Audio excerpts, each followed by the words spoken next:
William Eggleston is an American photographer who was born in 1939 in Memphis, Tennessee.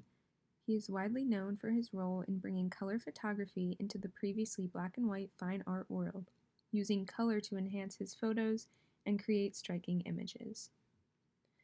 This photo, titled Yellow Flowers, was taken in 1978 in the hillsides of California.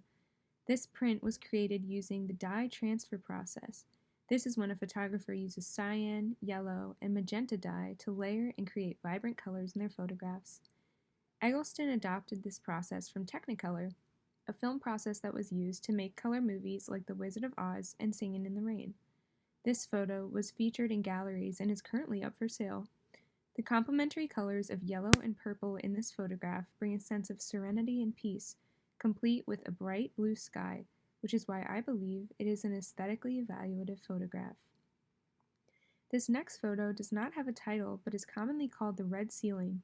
It was taken in 1973 in Mississippi and was put on display at the Museum of Modern Art in New York City not long after its creation.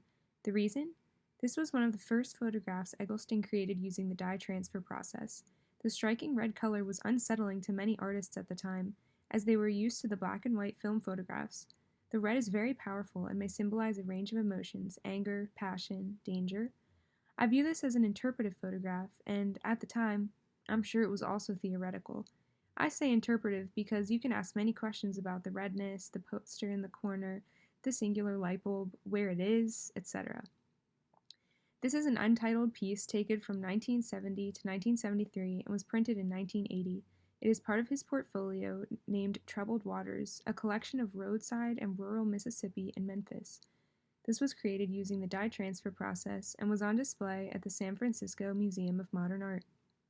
The backlit diner table scene gives an air of mystery and nostalgia to the viewer, which leads to this being an interpretive photograph, but also an aesthetically evaluative photograph due to its composition and lighting.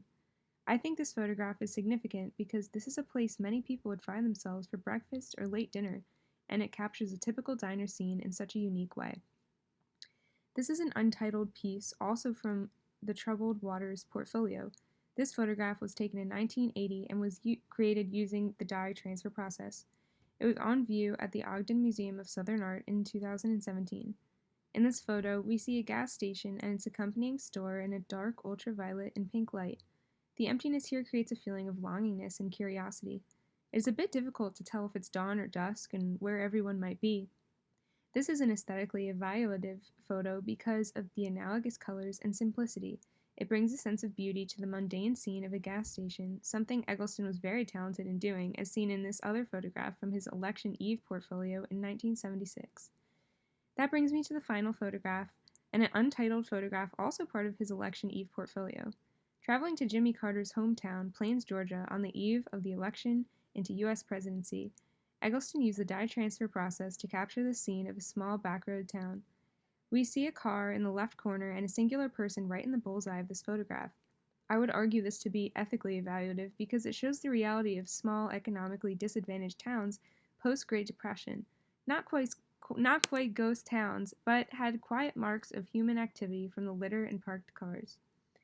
Overall, Eggleston's work in color photography was revolutionary, and he used it to convey artistic meaning to even the most dull and everyday scenes.